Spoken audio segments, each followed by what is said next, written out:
Hey guys, welcome to another podcast. I'm excited for the guest I've got on today because even though the growth has been exponential over the last few years, we go, wait, when was Muscle Talk? That was like 2004?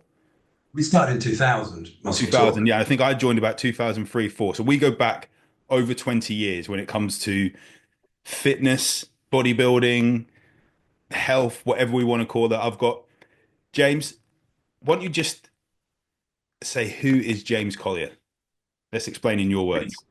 Okay, who is James Collier? Okay, most people will know me these days as co-founder of Huel. But let me rewind a bit. So I did nutrition and dietetics at uni back in the early 90s. And incidentally, I'm going back to the University of Surrey tomorrow. They've asked me back to do a lecture to the Nice. dietetics, food science and nutrition undergrads and masters. So I'm looking forward to that. Yeah, so I did that. Then I worked in the NHS as a dietitian for several years. Then I started my consultancy, which ran through for a long period. And simultaneous to that, I started Muscle Talk, like you just mentioned, only back Yeah. in 2000 with Jason, my business partner back then. Um, and Muscle Talk was a bodybuilding and fitness discussion forum for all things basically to do with fitness, bodybuilding, nutrition. This was before social media was a thing. So Yeah. real time internet was boards. And yeah, it did all right, Muscle Talk. When it got going, financially, it gave Jason and me a bit of money for an okay monthly wage for quite a few years until social media sort of came along and made forums harder to run. Yeah. But I had my consultancy all through this time. Then I left the NHS fully in 2001. Then I'm a consultancy where I would do face-to-face nutrition advice, weight loss, allergies, intolerances, anything really. But also a lot of it was, especially later on, was working with bodybuilders and fitness people. So we connected, and then but I would do meal plans for care homes, talks, writing, anything really. But it was more of an additional income because living in rural Northamptonshire, it never quite worked until 2014 when I had what we now look back as a life-changing email from this guy called Julian Hearn, who had this great idea for a product. He'd struggled with the convenience of healthy food. But the one thing that wasn't a struggle was protein shakes, right? They're easy. You put powder into water and you shake them and you drink them. And he thought, well, why can't we do that with all nutrition? I now know the guy really well. I know how his mind works. Very entrepreneurial, very sort of, quite black and white in some senses. And so he found me through a Google search and looked like I might know what I'm talking about.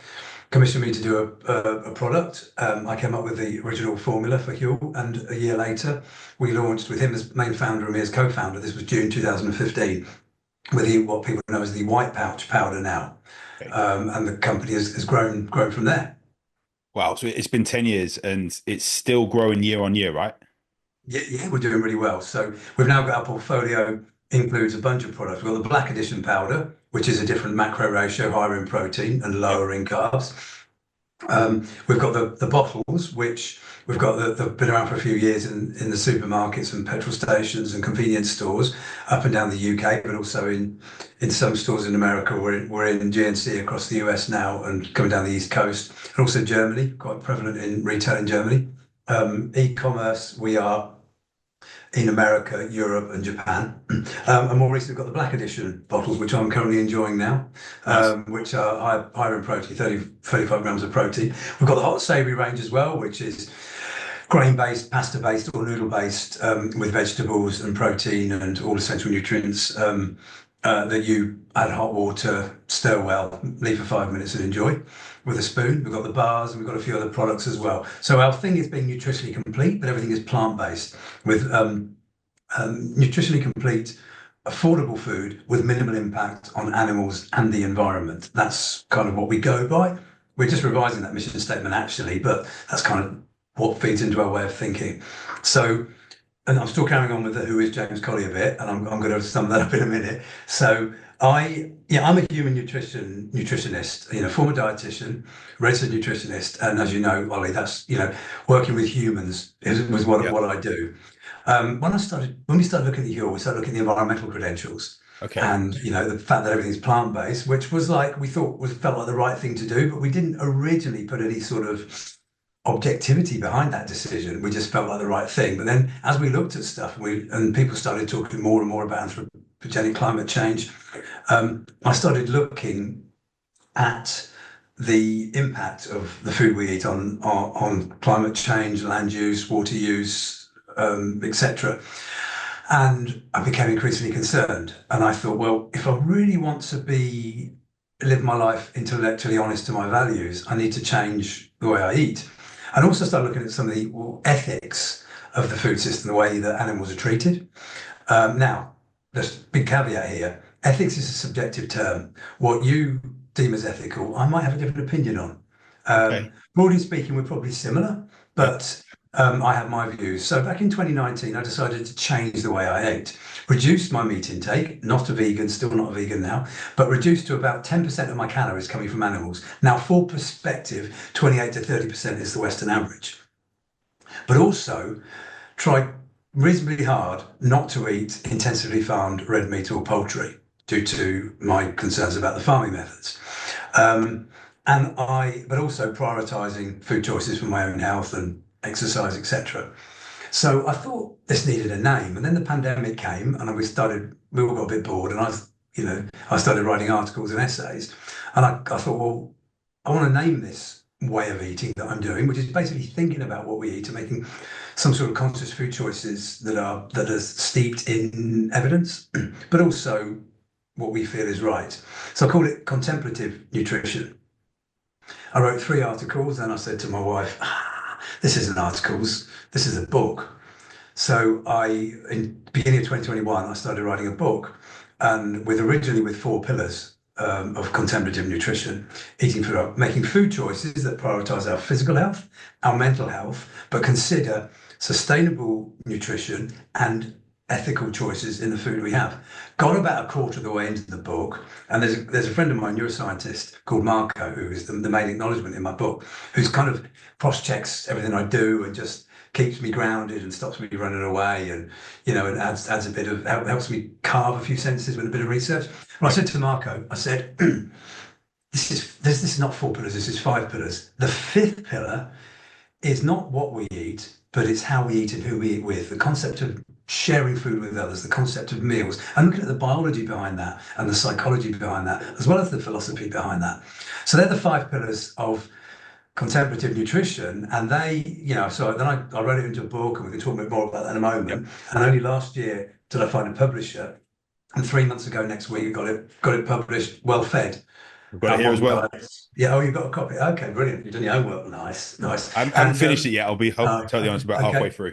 Yeah, well, that's cool. And so that's the book. So it's not a diet book. Welfare is not a diet book, but it is a book about the food system, but from all angles, those and a lot more as well. But crucially, it's a book about what you as an individual can do to make more conscious food choices, make more conscientious food choices that consider all those things simultaneously. There's hundreds, thousands of books out there about how to eat for your health and weight loss. Yeah.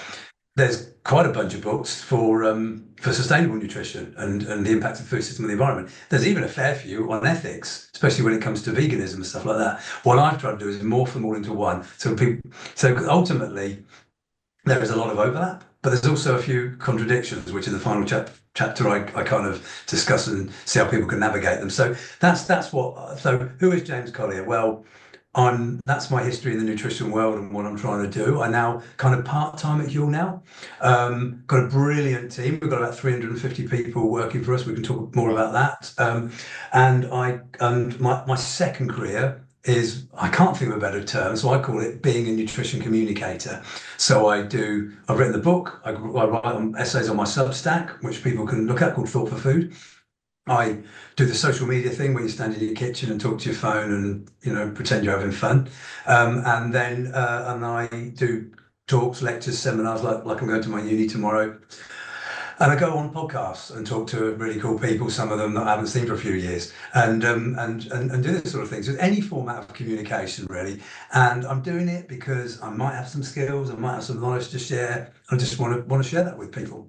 It's powerful to see the journey because we connected, as I say, through the muscle talk, and then I was lucky enough to be coached by you. I think it was Kieran Fisher, wasn't it, from Bodybuilding Warehouse, ended up like connecting us, and then we done a Okay. show together. And I think it's interesting how things can change in that time. And like I always say that if we're thinking about stuff we were doing 10 years ago and we're like, well, that was wrong, we've developed, hopefully.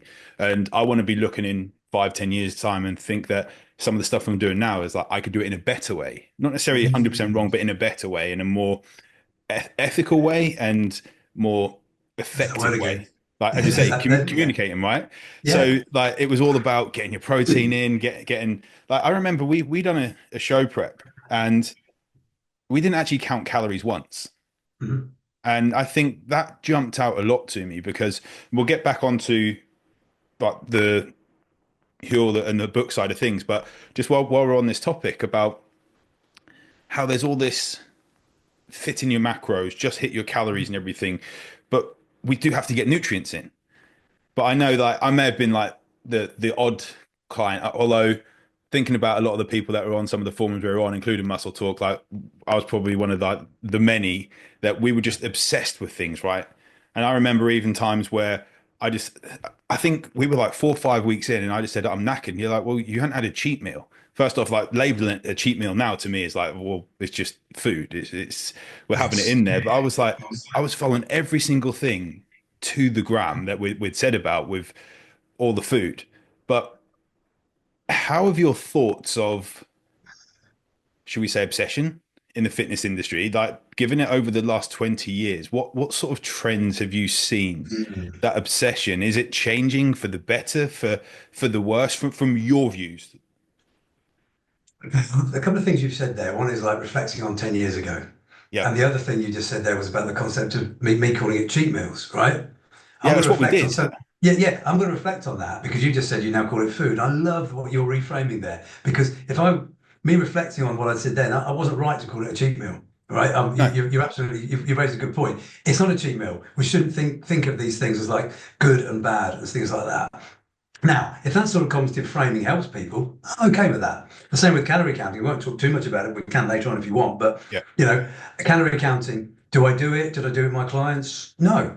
But am I against it as a strategy? I'm not against it because it clearly helps some people, but I don't advocate it for, there's two really cool essays that people can read on my Substack, all for free, on calorie counting and why it's flawed.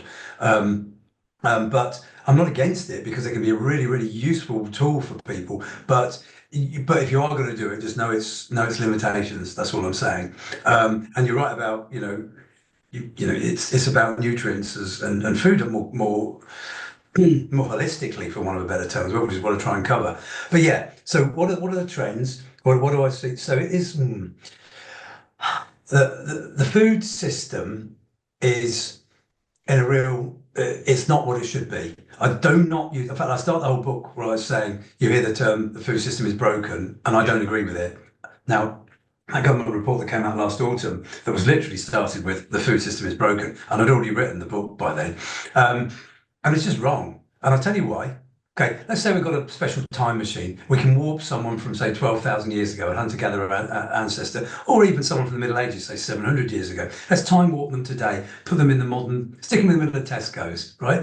They're not going to say the food system's broken. They're going to think it's wonderful.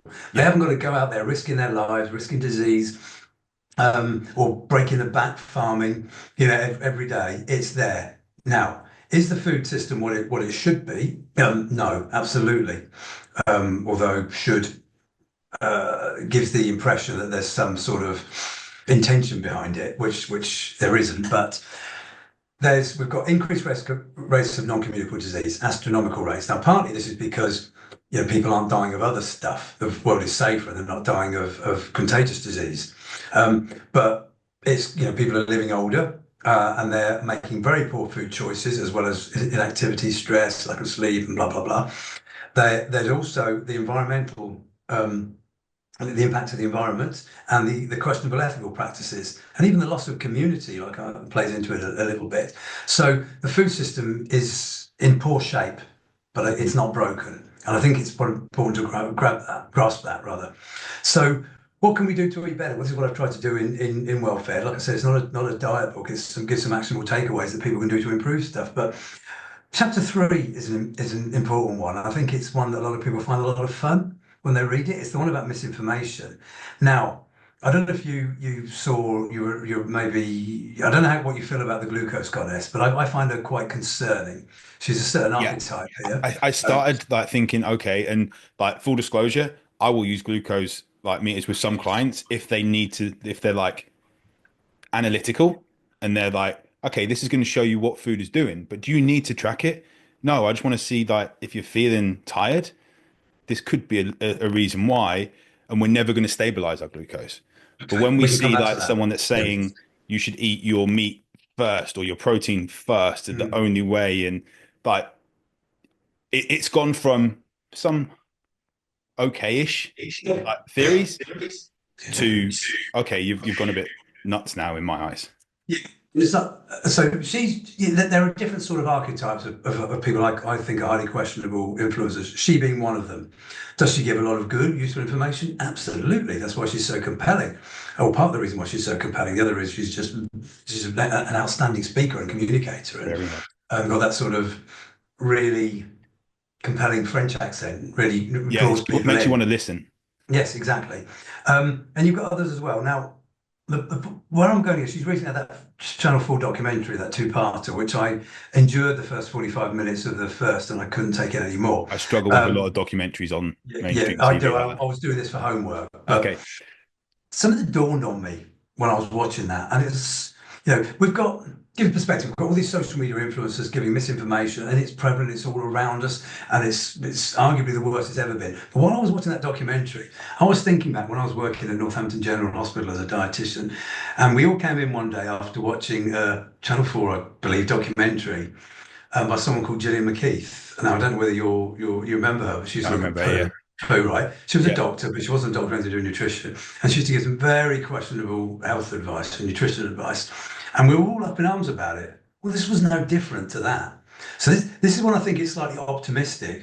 Okay, that's an interesting framing, James. How can that be optimistic? Well, you might challenge that because nothing's changed. But and in some respects, it's worse. But it's only worse because of the fact that we have social media in our immediate environment. It's so rammed down our neck, and we're spending all the time online. The actual narratives, I don't think, are any worse. They're just more vicious, if you like, more in your face. So there are different, and I use the word archetype quite. I think it's a useful word there. You've got your glucose goddesses, who she's got some credibility. I think she's got a biology or biochemistry background. You've got your Gary Breckers of the world, who are highly questionable, again, got a biology background and knows how to read a paper, or at least he should know how to read a paper. And then you've got your Eddie Aboos of the world, who are your classic sort of your zealots and ideologues that really refute science. Now, Eddie Abou is anyone. I mean, a lot of people clearly do take him seriously because there's a lot of pushback, but they don't see him as a scientist. They see him as a savior. He's a populist. We're in a world of populism at the moment with across the world in politics, and he's a Yeah. classic populist. But doesn't care about the truth. They're lying to you. The Yeah. institutions are lying. It's a fear of power. I still see him This as the is. guy like training at Monster Gym when I used to go down Yeah, there, that sort of yeah, thing. yeah, Yeah. exactly. Likewise, I've trained there as well, and it's classic populism. But then you've got people like the Gary Breckers and the glucose goddesses of the world, who actually do know science, and they back up their arguments with science, or at least they claim to. Now, quite often they're misrepresenting the paper, and if you go and pull the study that they reference, it actually doesn't say anything of the sort, or it does say what they sort, but they're focusing on the minutia, and they're not actually focusing it. When you're communicating science, you have to take perspective of the critical appraisal of whole evidence. This is super hard work, right? This is why we have experts, and this is the other thing with what I call nutrition populism. It's the death of expertise. Experts, and it happens across all forms of health, right? Experts aren't acknowledged as a thing anymore. Oh, they don't know what they're talking about. They're lying to you. This fear of going to your doctor. Your doctor's lying to you. whatever your doctor tells you. I read this on social media the other day. Whatever your doctor tells you to do the other The thing. opposite. Oh, Yeah. they're okay for broken legs, but nothing more than that. Do you know what I mean? That's the sort of narrative. This is classic populism and a fear of power, and I get it, especially after the pandemic, where we were. Some people feel like we were controlled, and there was a very questionable things that the government, the governments across the world came up with. But nevertheless, it's these very institutions and these organisations that have the checks and balances in place that keep things on the level. And when you refute that, that's what becomes very, very concerning. This is why the Eddie Boos of the world have got these followings. The Gary Breckers, I also get the followings because, again, outstanding speakers, and they use science, but who's going to go and cross-check that? It's a lot of work. I'm an expert in nothing, okay, in nutrition. I get accused of being a nutrition expert, but I'm not. And there's a reason that I'm not. I have quite a good amount of knowledge across a vast range of things on the food system, but I'm an expert in none. And I talk to genuine experts within fields. So to be an expert in nutrition, you're an expert in a narrow field. You might be an expert in energy metabolism or in vitamin C or in food cravings or in agricultural, certain farming methods and things like that. But to be an expert in nutrition as a whole is not a thing. And people who claim they are, I find it quite questionable. That's not to say you can't have a reasonable amount or a good knowledge.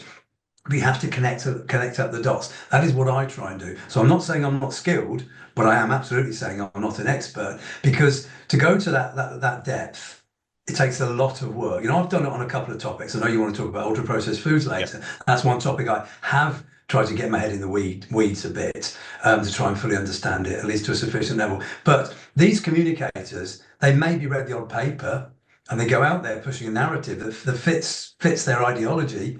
And I use the word dietology in chapter 3 that I come up with, which is a portmanteau of diet and ideology. And it's where people have a dogmatic commitment to a nutrition-related belief that's not based on evidence. And even more, sometimes when you present evidence that counters their opinion, they'll double down further and dig their heels in. So this is what the sort of what we're combating. So to answer your question, have trends changed? Yes, the type of trends, but they're also moving quicker. There's a lot of things at the moment. I mean, there's a lot in the longevity space at the moment, which is absolutely interesting. I find Brian Johnson an interesting character. Is there a lot of bullshit what he's saying? Absolutely. But I don't believe he's an arsehole. I've got no reason to think he's I could not put him in that same camp as the ones I just mentioned. Absolutely not. Is a lot of what he's doing very questionable? Oh, very much so. Yeah. But It's for different extreme as reasons. well. I think it's questionable because it's extreme. Because it's extreme, and also, measure the levels of NAD in your blood. And mine's gone up loads. Well, of course it has. You've been supplementing with nice related supplements like NMN. So of course Exactly. it has. But are we in the age of where celebrity as a word, like celebrity dietitians, nutritionists, health experts was regulated before? Now people become a celebrity before they're actually on platforms that we would normally see celebrities on. So they're seeing the social media. And then it was a conversation I had with one of my mentors yesterday with regards to, I was like, right, I want to grow my business. So I want to do the advanced bit of the Karajan Institute to be an advanced functional medicine practitioner. And he's like, you don't need to do that. You need to work on your marketing.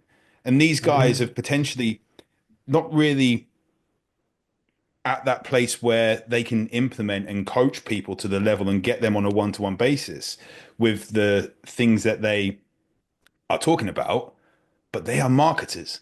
So are they marketers over the Yes, absolutely. practitioners? And that's we're the age of the marketers, and we're getting marketed to. You have to, and absolutely. And so if you are genuinely an evidence-based practitioner, not that I'm the all powerful seeing judge of who's good and bad, but let's pretend I am, right? Then if you're on the right side of the line here, then you've got to market yourself because you're up against these guys, Yeah, right? You're I up struggle with against the that. ones the bullshit. And I love hearing you struggle. You absolutely should struggle with it, Yeah. Ollie. If you don't struggle with it, then you're on the wrong side of the fence. Not again. I really hate myself for being the No, but person we'll all add our views with that, right? that's policing that. Yeah, and, so there. And look. So part of what started was I was chatting to my friend Barbara a few years ago, who's a highly acclaimed nutritionist in the UK, and I was having a moan about all the the misinformation out there. And she went, James, this is part, and that's when the penny You dropped. I broke thought, up I've then. got to. So You a few broke months up then later, when you said it said oh, sorry. James. So, yeah. So Barbara said to me, I was moaning about the misinformation, and Barbara said, James, this is partly on us. We don't do it, meaning Yeah. that formally qualified, registered nutrition practitioners don't go out and do the social media thing. And if you look back to just 3 years ago, there wasn't many that were doing it. Now, optimists coming out of me again, there's loads of them doing it. You've got, and I've become friends with some of them in the last year or two. You've got Dr. Rids, you've got Mike Israel and Lane Yeah, I know Norton. Mike. You've got Dr. Karan, you've got Rhiannon Lambert, Gemma Newman, and a multitude of others that friends of mine that I can't that I should probably be saying their names now, but who are going out there doing good stuff. Okay, and now they Dr. Riggs has got a huge following. Dr. Karan even bigger, and that they have an audience. Now I've been criticised, said I don't have an audience, and that's okay because I'll do a video on cravings. The next one I'll do will be on vitamin C. Then I'll be reviewing some sort of study. Then I'll be giving 7 reasons to eat raspberries, or I'll be doing an exercise tip because I want mine to be diverse. I don't want to be this single person. I'm not a debunker either, like, that goes on and I love these debunkers. I think they do an absolute fabulous job, like Lane Norton and Dr. Ids. And I've got to know Dr. Ids personally quite well. And I think they're doing a fabulous job. That's not me. That's not what I want to do. But I want to just put good information. I might debunk an argument. I do the seed oil thing quite a lot, but I will not align that debunk with an individual that I'm debunking, if that makes Yeah. sense. So I probably won't get the huge audience, People but like that's okay. conflict, right? So they watch the Exactly, conflict. exactly. I don't have the cognitive bandwidth for it in my life. I don't want, even when I get attacked, and I do when I do something like maybe I'm looking at the carnivore diet or something, and I actually put a video up a couple of weeks ago, caring. It was literally a caring one, concerned about people there. And you should have seen the sort of negativity that I had thrown at me from Yeah. some of the people, which just goes to demonstrate this dietology concept that I'm trying to talk about. And it's like it hits people on an emotional level. This isn't about what's right or wrong on nutrition. This isn't about evidence. This is something else. And this is where I write about this actually in chapter 9 about when I talk about culture and how our food, the foods we choose, maybe even the diet strategies we have, is linked to us at a deeper level, at a philosophical level. And if you look at the etymology of the word culture, I don't know whether you've got to that bit in the book yet, but culture, it literally comes from the tilling of the land for food, the acquisition of food from the land. Think of the word cultivate, it's related. Agriculture means field, food from the field. And the very fact that now we use this word for how we behave, how we dress, how we dance, we use it, businesses use it for their culture that they have within a business. And we use the word, but it comes from food. So that goes some way to demonstrate how linked we are to the food the food we have and the diet strategy we want to follow. So I and these brilliant nutrition communicators I've just spoken about, we need to do better at being more compassionate to people who do attack and put out misinformation. Yes, I've literally just said we need to be more compassionate to them. Going to attack them isn't helpful. Refuting their argument is helpful.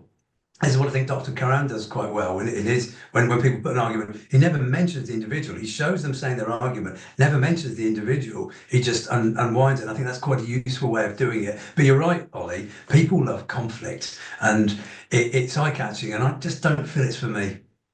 Yeah, I can't. I struggle with the conflict side of things. I'll have 50 comments that are positive, and I'll focus on the one negative. Like I'll put something out about Yes. women's health, and it'll be like, why can a guy talk about this? Well, I'm a professional in this area, and Yeah. like, I'm qualified in this area as a professional, not as a woman, as a professional. And you look Mhm. at doctors, like there's going to be male and female doctors, but when we look at using the word expert, if we were going to use that, or like a methodology that you are literally married to because like you're carnivore, you're plant-based, you're I don't know, like you're constantly fasting or whatever it is. I feel that's when it gets dangerous because you start to just have this blink that you like literally your blinkers are on where it's like I'm not gonna it's tunnel vision essentially. And like we said about it, like I think you commented on one of my posts about dietology, like about carnivore, and someone was literally attacking me on LinkedIn about it. And I'm like, I was just saying that if you feel better by taking all these fibers out, there's probably something else going on, and that we can Mhm. look into it. And then gave like some information about it. And then I also had a post about like actually I don't think I put the plant-based one out, like saying about similar things. It's like looking at gut health and looking at digestive Mhm. enzymes. Like we don't want to go to the extremes necessarily. We can cut down Mhm. meat as we've said, but we still have some of it in there. And like, we just got attacked for it. And you said like they're the dietology side of things. It becomes dangerous when you're 100% married to this, and you'll get Mhm. this n equals one that it's worked for me, so it must work for other people. So then the practitioners are doing it for other people, Mhm. and then you're getting. We spoke about the mental health aspect of when I was dieting and being obsessed with it. And I remember taking chicken and broccoli to my first date once. Like obviously, it didn't have a second date. Like wasn't my wife obviously now, but like we went to the cinema with chicken and broccoli and. I think I probably text you and be like, what did you do that for? You're in the off season. And I was so obsessed with that. I came to you Mhm. in November. The show was in May, and I was pretty much like 3, 4 weeks out from show condition, I think we can Mhm. remember. But it was very much, I was so obsessed I wouldn't blur the lines of what I was doing. And I feel that's what happens when people say, I'm Mhm. following the carnivore diet. You box yourself in.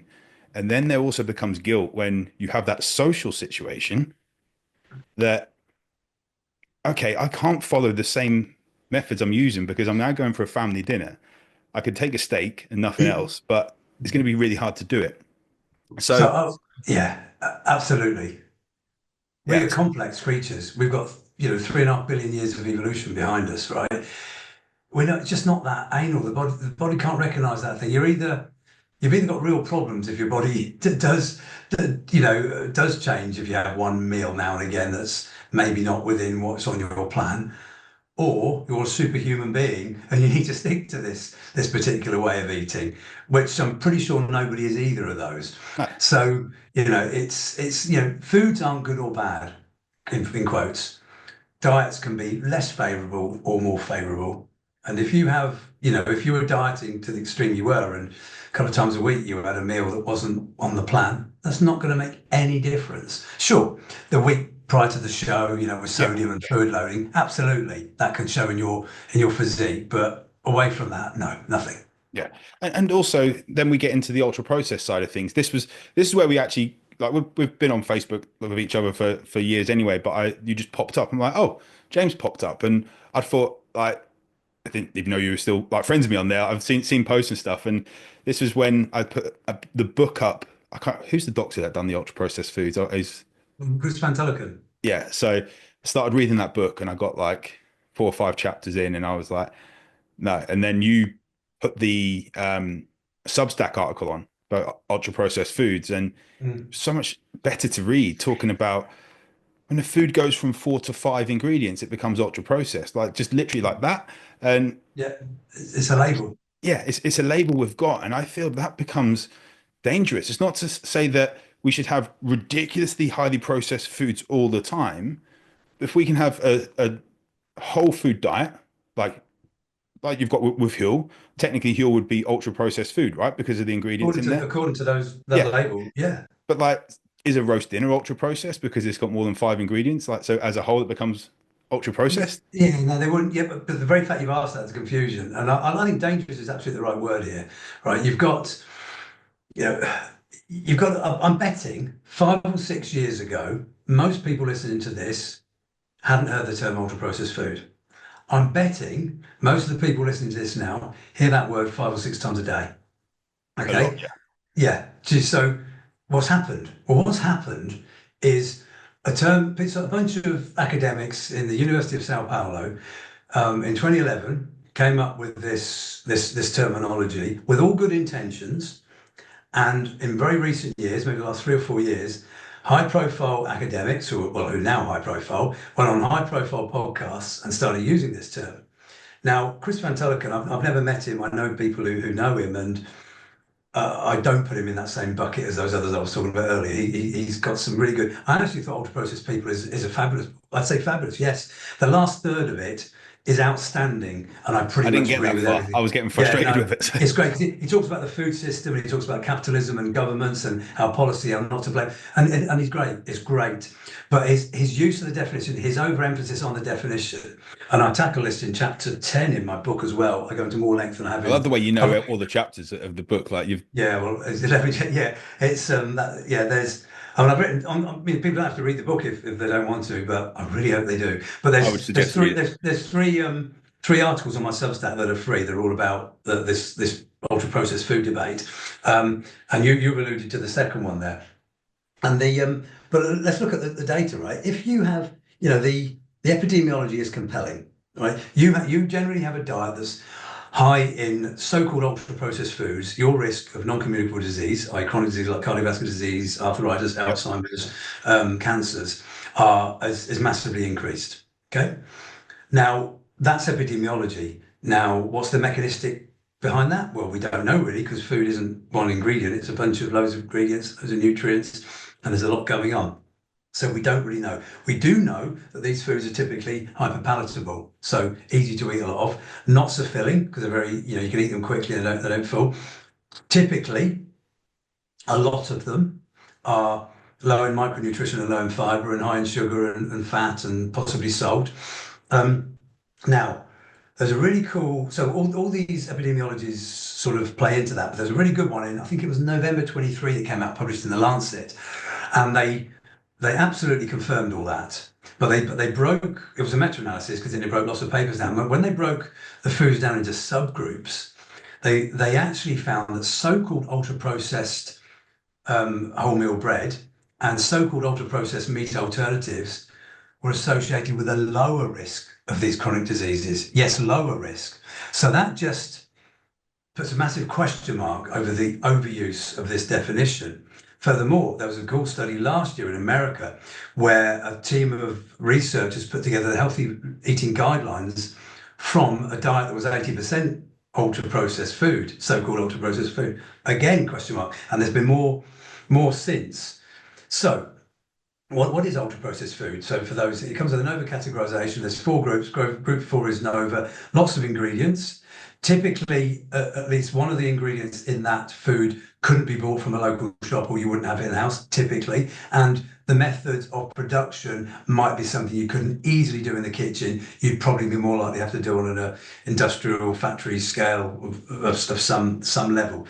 But also, some aficionados of the term say that it makes a health and nutrition claim on the packet, like healthy heart or low fat or high fiber or something like that. So let's look at these points. Let's look at Nestle shredded wheat, a high fiber, 100% whole wheat, one ingredient. Even if you're the biggest Nova fan, ultra processed, you would never say that's a Nova 4. All right, there's no way. Okay, yet health claims large as life on the front.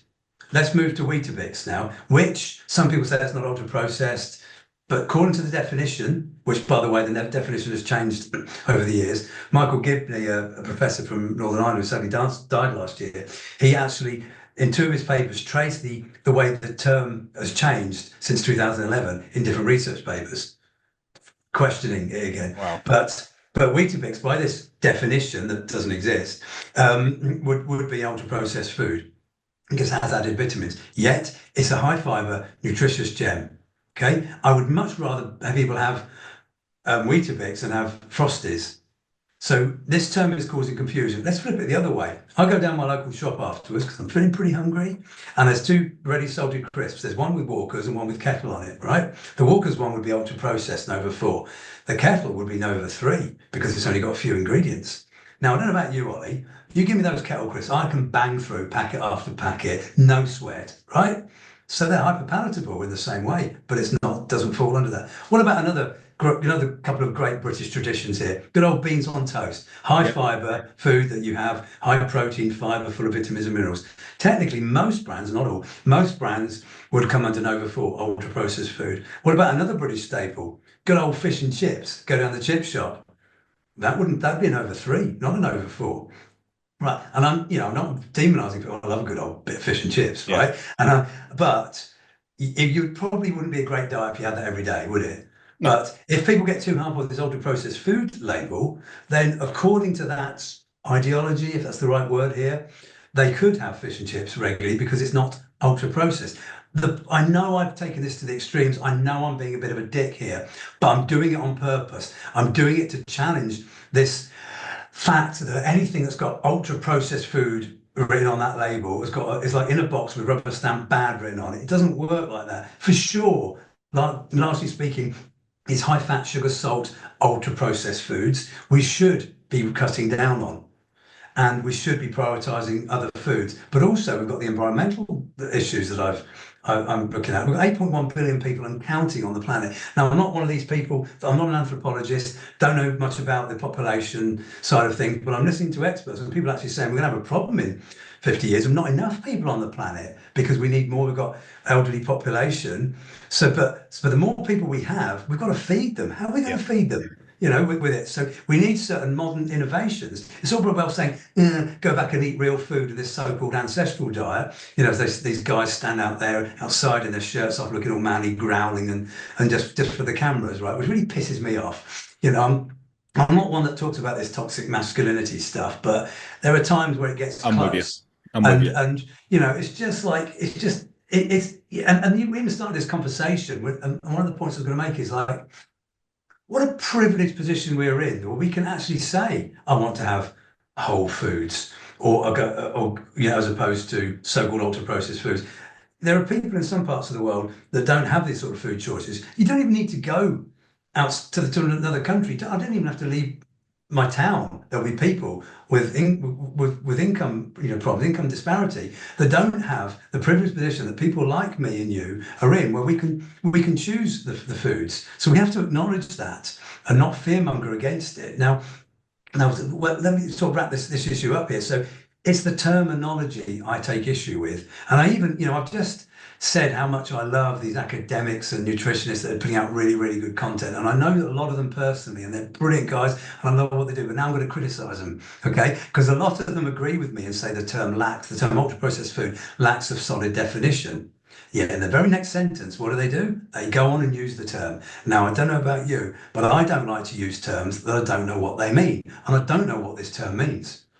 There are certain foods out there that are high fiber, added vitamins and minerals, high protein, low in sugar, low in fat, but with the essential fats that would come under this Nova 4 categorization.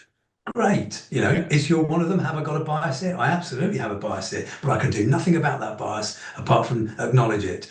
And this grouping foods, is there a lot wrong with the formally reductive way that we look at the foods, breaking food down into its nutricentric view, into its nutrient components? Yes, there's a lot wrong with that, but people say that's a reductive way of looking at it. So what they've come up with is another reductive way of looking at food by these 4 levels of processing. And anybody who takes things seriously knows this isn't something we should be looking at anymore. Yet people are still using it. I find that so frustrating. We have a term, it was first used in the 1950s. Yes, I am nerdy enough to go and trace its origin. It started being used in the 1970s. The term is junk food. Yeah. Is it a perfect term? No, it's not a perfect term. And this is where Van Tulloch and me would disagree, right? He says the beauty is that a bunch of academics tried to come up with this term ultra processed food and provide a definition. He recognised, to be fair on him, he recognised there was a bit of nuance and a bit of flex, but he says the term junk food doesn't work. I actually think the beauty of language is in its imperfection, and the word junk food is imperfect. It fails to have a perfect definition, and that's its beauty. There's a bit of playfulness to the term junk. We know we've had all our good food. That's the important bit. Okay, and there's a lot wrong with it as well, with the term junk food. It's far from perfect, but I'm just saying it's better. So what I'm saying is bring back junk food. Please don't clip that bit out when you do a short. We'll put that right at this front. Bring back Yeah, junk food. That's yeah. yeah. It's the It's title. a clickbait. Yeah. Yeah, exactly. So on that note, just talked about the book side of things and dietology and the ultra processed food side of things. Now, I work with a lot of everyone says they work with busy people, but I'm working with people that are running multiple businesses, having to travel left, right, and center, and they're building successful businesses. You've managed to be a co-founder of probably one of the most successful nutrition businesses that we're going to see in our time. how have you managed not to burn out during that time? Who says I haven't, Ollie? Well, yeah, I mean, this is the thing. I'm assuming, and obviously we know about previous health things going on. Like that Yeah. was before Huel, wasn't it? When, When I was hospitalised, yeah, that was the early stages of it. So yeah, okay, just on that. So back in 2016, yeah. I was hospitalised with what turned out to be an infection on my spine. Hospitalised for 3 weeks and sort of housebound for good 3 months and limited for 5 months. And in fact, it's the only time I've had any more than 2 weeks off training in since my 16th I birthday. remember texting you, and I was like, I got a real bad cold. Like, well, just train then. Just get on with it. Stop moaning. I think it was like Yeah, during the prep. yeah. I But mean, yeah, I can yeah, believe that. yeah. It's I Yeah, and it did. There was a time for reflection, but no, Huel was we're a year and a bit into Huel Yeah, at that point. But I had issues with my mental health. I've had a history of depression. In fact, following that illness, because I was on a lot of opioids and gabapentin and stuff like that, and I came off them, and I can see why people get addicted to those stuff. By the absolutely. way, Yeah, I double dosed on Oromorph one evening by accident because it honestly was accident, and I said to my wife, I said. I can see why people like this stuff. It was nice, right? But and I came back and I hit depression that following summer, so summer of 2017. Huel was really taking off massively. I was finding it quite challenging, the stress and working with Juliet, who's a very strong-willed personality, probably the most strong-willed person I've ever come across. But myself, to any working with any great degree. And I sorry, just mildly distracted. I might get a knock on the door in a moment. You just okay, edit that bit out if you can. okay. Yeah. So sorry. And I was still juggling a lot of stuff, and my mind wasn't in a good place, and I hit quite bad depression. And I've got, there's been numerous times in my past that I've had depression. But I can honestly say that was my last time. That's my last amount of depression. Well, how can I say that? Because I've taken certain strategies in my life. And I'm not saying I won't get depressed again. I won't have a bad day. I get them all the time. I've got a few things going on in my mind at the moment, actually. But I won't get depression won't adversely affect my life to any significant degree for any significant amount of time. That's a pretty bold statement, and we can never say never, but I'm pretty confident it won't happen. How have I got around that? I've adopted certain strategies like mindfulness, and I'm not saying I'm a religious practice of meditation every day. I did go, try and do it, but I do it a couple of times a week. But I'm very good at taking mindful moments throughout the day, just pausing and reflecting, and I mean seconds. I mean 2 or 3 seconds, and just taking note and being living in the moment, but also appreciating gratitude. Be grateful for what I've got and accepting that I'm privileged. Also trying to view through life through a broadly objective lens. Now, I'm not saying that you can be too objective. You absolutely can, and you've got to use your intuition and things at the time. But broadly speaking, just not getting carried away by bias, trying not to get carried away by biases, and also was that good nutrition as well, and you just exercise has been there for years as well, so it's never been an issue. But broadly speaking, I'm in a better place. But burnout's a different thing, really. It's related to that, and I still feel there's a lot of pressure. I mean, it's been quite full on the last few months with the book launch. You're still kind of part time at Huel, but I've still got a lot of the workload from it, and I've got all these interviews. My second interview today, for instance, and it can be quite full on. And I'm organising my own diary. I don't have a PA or anything, and so it can be quite tough. So I don't want to say it's burnout, but I can see why some people can burn out. And we're 10 years in now nearly, and I could do with a break, to be honest. And I mean, holidays are great. In fact, the last couple of years, I've had quite a few holidays, and I went to Tenerife like 3 weeks ago. And it's the first holiday for a couple of years where I haven't switched off. Okay. Actually, I've got good at it, but this one I couldn't. It was only 5 days, and I couldn't just switch off, which was disappointing. Yes, I think it's what I've seen is like when you're building successful businesses, some of it is like you want more and more. And so when do you stop and start to stop doing that and start to just slowly go with it? But as you say, like nutrition's been a big part. I mean, you're running a nutrition company, so like you're gonna have to. have half decent nutrition, I'd like to think, in there. Mm. But when you lowered your meat, did you notice any improve? How did you feel? Any difference? No, no better, no worse, because already eating good food. Yeah, I already had a high fiber diet. I was just getting more of my protein, so I was getting probably more fiber by default. But I was eating good food anyway, so yeah, it didn't. I can't be one of those that say I felt better, yeah, but I can say I felt no worse, yeah, and which was cool. And there are times, I did go vegan for a month, and I felt great. People said, "Yo, do you feel any better?" I was, no, the same. I felt just the same. yeah. I felt great, and that's okay. And we all there's a lot plays into to the burnout, isn't there? There's a stress and workload, how you manage stress. There's Perception as sleep, well, of right? course. Yeah, yeah, it's sleep as well, and quality of sleep, not just duration, but quality. And when you just got a young daughter, right, a baby, so I bet you're struggling a bit at the moment. Yeah, And it's you have to prioritize it and get to sleep. yeah, But you have to make sure you're in bed for that time because people okay. don't like if you want 8 hours sleep, you don't get to bed at 10 o'clock expecting to get up at 6. You need to get to bed earlier, right? And know that it's going to be broken, but you still have to Mm. prioritize these things, and it doesn't happen every night.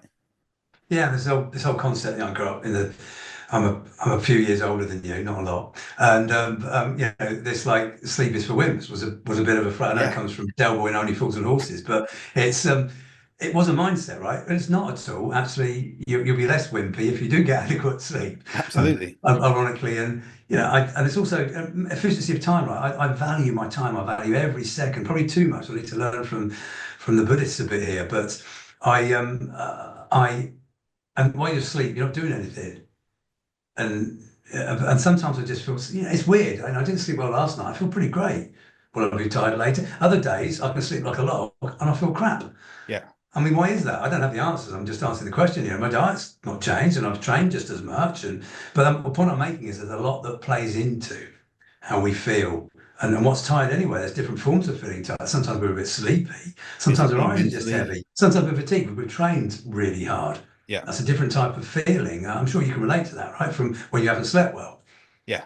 I think then we get into things like, and this will be another complete other conversation. So let's not go into the depth of it, but like the placebo effect when we see like on like watches, on rings, whatever it is that's tracking things, and like, oh, you're not recovered. Well, I feel good. Now I feel bad because it's not recovered. Do you use trackers? Do you use watch or No, anything? I stopped using my Aura ring. I've got a Garmin, but I very rarely like I'll check Yeah, it every now and then. But I used to track HRV sleep literally every day, and I would be frustrated because I'd feel good, look at it, and be like, "You had a bad night's sleep." I'm like, well, I didn't think I woke up. And like yeah, now, it's very much like they're just sitting on the side, and I've got my wedding ring back on. So it's very yeah. much like they're useful to a degree, but Mm. they're only a Yeah. metric. So I love data, right? I'm a big data fan, which is most, but I do not use anything, nothing. I use a dress watch because I like the look of Yep. dress watch, a nice, I've got a small collection and that's what I do. I'm steering away from all this stuff. I mean, I've just bought my wife a Whoop for her birthday, but because she's sort of sleeping, and I'm taking on board what you just said then. But we're working at Huel, we're working with Kristen Holmes, who's their chief science officer. So I felt, need to learn a bit more what she's doing. Yeah. Yeah, they're good for when I look at people, I should say, people that work with numbers and they're like, well, if I Yeah. have this amount of alcohol, then this happens to my sleep. So I can only have a little bit less alcohol, and it's finding those levels. So, yeah, well, let's not go off on a tangent with that. But James, I really appreciate you taking the time to come on the show.